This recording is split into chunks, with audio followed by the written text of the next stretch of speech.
Let go. Let go. Okay, fair enough. What are we in today, Sam? Why are you so excited? We're in a Ford Ranger Raptor. Yeah.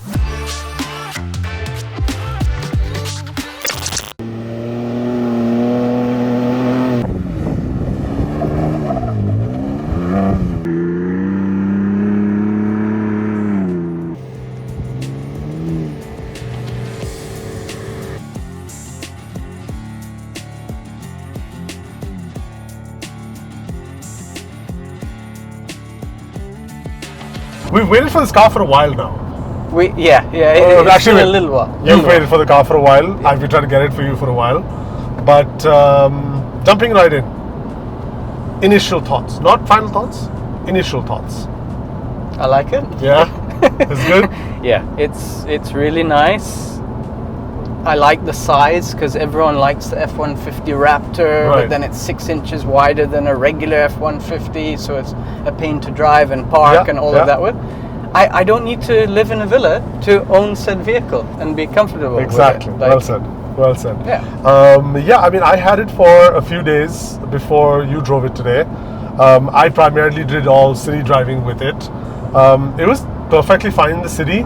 I struggled to park literally only once. The size factor is really, really nice. Yeah. Tell us a bit about like the outside of the car and stuff. So outside of the car, you've got some really nice colors. This is in a Nardo-ish looking grey. Okay. You've got BF Goodrich KO2 tires, so they look aggressive. Okay. They're not too noisy on road. Right. Opinions of performance is different between a lot of people. Okay. They're good. Fair. They're good overall.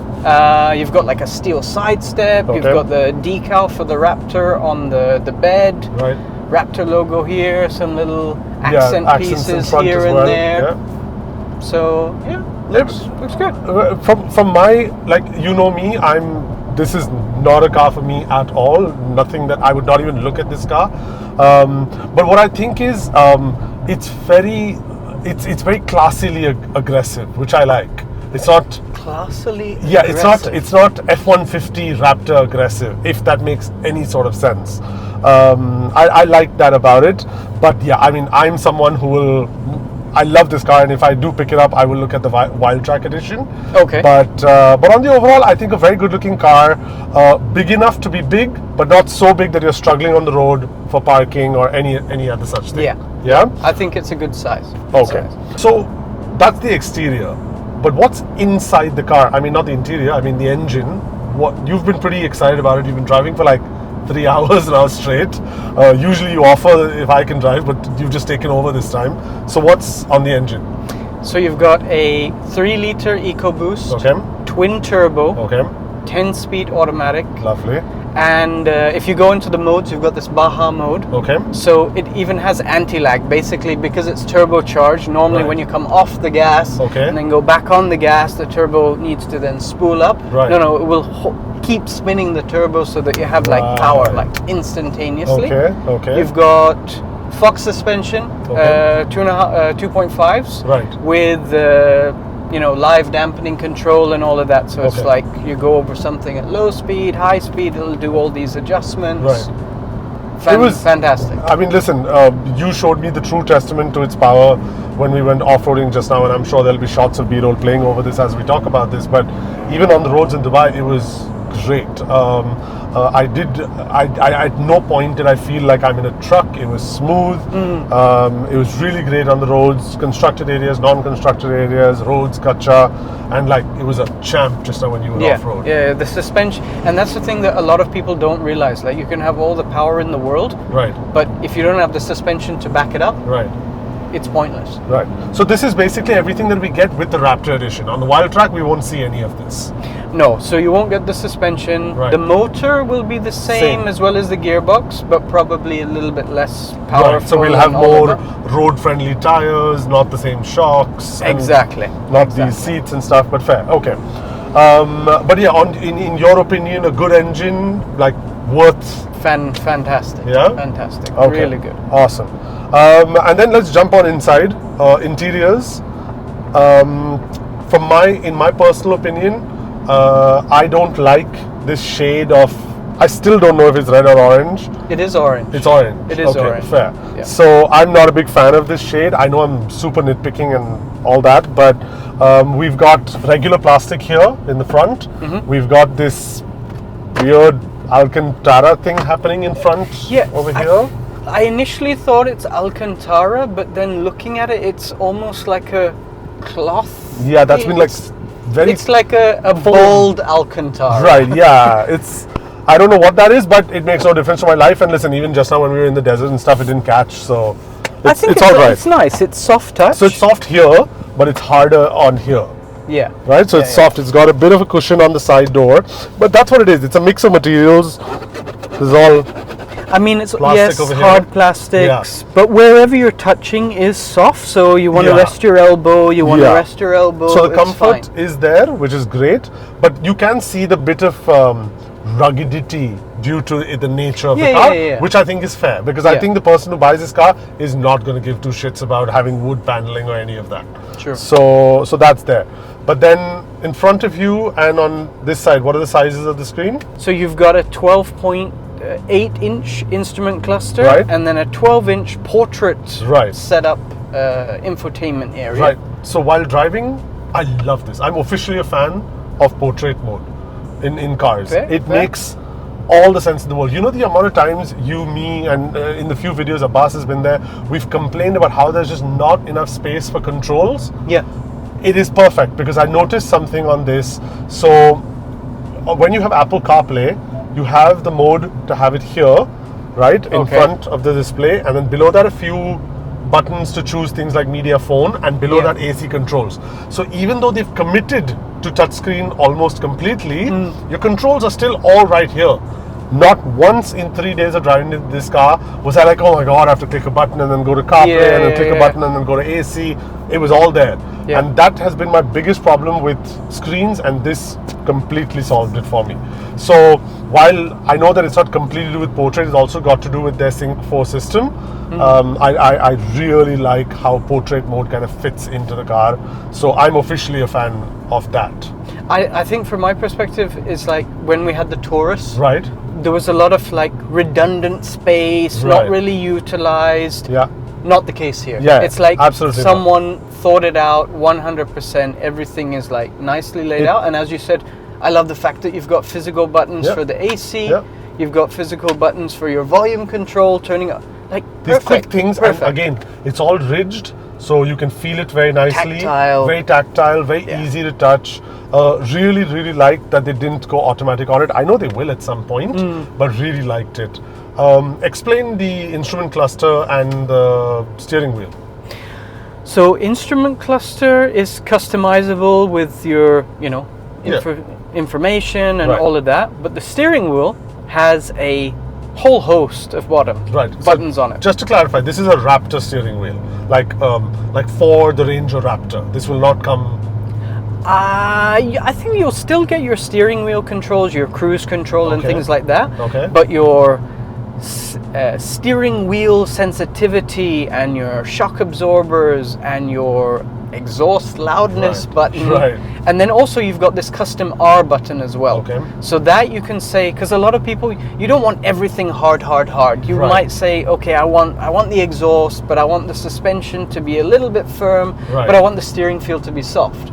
So the R button will allow you to basically customize what functionality you want of each bit, which is very cool. That's nice. I mean, it does make sense, right? That's what someone's going to buy the car for. I mean, we've even got these auxiliary buttons here. Yeah, classic Ford, already plugged in buttons that you can wire up your fog lights, or if you want a winch or any sort of 12-volt accessories. Just plug it in and it'll all be plugged in and easy. The rest of the car is pretty simple. As by Dubai law now required, we've got the SOS button, we've got our light controls over here. But on the overall, I think they haven't gone too wild. You've got your drive mode selector here, right? And you've got a few more. I don't know what this is. Is that? This was to change into your off-road thingy on your screen. So that's cool. You've got a angulometer. Right. That's the angulometer. Ford, if you use that word, it's ours. You give us rights for that, for the angleometer. But yeah, all of your off-roading telemetry that you basically would, look at. Camera-wise, though, super impressive. You've got like a front camera, you've got rear camera, you've got 360 camera, and you've even got a 180 camera for the front of the car in off-roading mode. Yep, and even maps out as well where your tires are going. So, like if you're in a rocky condition and you're on your own, or you don't have a chance to get out and look where a rock is or anything like that, you could actually see what the path of your tires is going to go to avoid the rocks. That's very cool. Very, very cool. Yeah. So, good stuff. All right. We don't really need to have any massive concentration on it, but as far as the interior of the car is concerned, we've got, what are these seats called? Heavily bolstered, racing seats? Inspired. Bucket. Yeah, you could say bucket. You could say bucket, right? Could you? Yeah. Bucketish. Bucketish seats. Yes. But they're nice, they're comfortable. Yeah. So one funny thing I noticed, and I'm waiting to see the Wild Track if it has this, but one funny thing I noticed is that in giving you the Raptor, they've also not given you a few perks. So if you look at the remote of the car, if you look at the remote of the car, so you've got like the cool Raptor branding and stuff, that's nice, but you've also got like a basic remote. It's just got lock unlock, no like remote engine start or anything. Have you tested it though, like to hold down and see if it's like a secret? No, it cannot be a secret. Okay. But yeah, what I was saying was that a lot of the trimmings are not there. So like heated cooled seats, I don't know if the Wild Track has those, but I think that you don't think so? Because like these seats do get a little warm in Dubai's heat. They are leather. I would have preferred to have this kind of more like a center Alcantara, little bit cooler. They are on the toastier side, definitely. So second last but not least, we've got Bang & Olufsen sound system. I'm not sure how many speakers, but they sound great. They really, really kind of took care of us. As far as we were testing it, I think audio was great, and I like the fact that you can adjust the mid-range, the treble, and the bass. Unfortunately, I was in a vehicle just a few days ago, and I was like, "Oh, it sounds not so great. Let me adjust it." Nope, no adjustment. Fair. So good job on that one. Okay, and but otherwise, listen, the car has all the other perks: wireless charging, Type C port, Type A port, like 3 or 4 12-volt ports. It's got 2. What are the big ones called? 240 volt. So it's got one at the back. It's got one. Oh, it's got one here and one in the back. Yeah. Oof. Yeah. Wow, so it's got that as cool. well. So yeah, on the overall, a really decked out car, and it's got these folded cup holders, which I love. I love them. I love folded cup holders. But yeah, on the overall, listen, really, really nice car. I thoroughly enjoyed it. But it starts at 259,000 dirhams, Sam. Tell me if that's worth it. I think, unfortunately, in this day and age, what isn't under 200,000? You know what? That's fair. That is fair. That's the unfortunate thing, That is right? fair. Yeah. That is definitely fair. But I think. So let me reframe my question then. In the current world, where everything is in the 250,000 dirhams, is this worth 259,000 dirhams?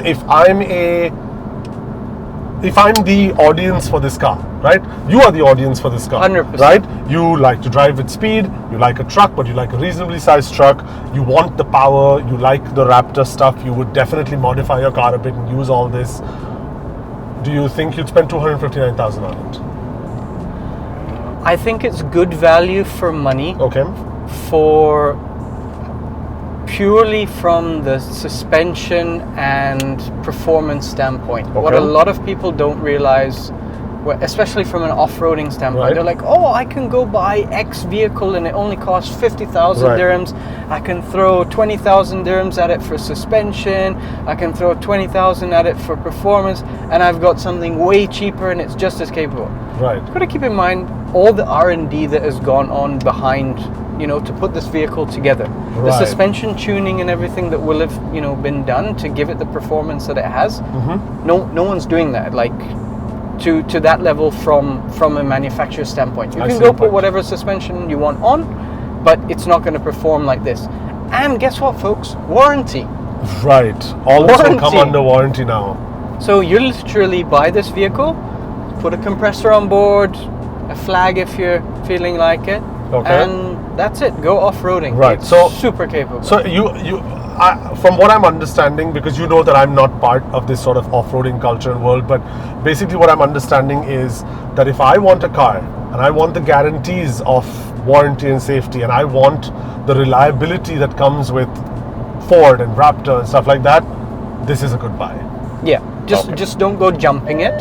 Yeah. That even jumping is also pre-collision warning, all that stuff is there as well.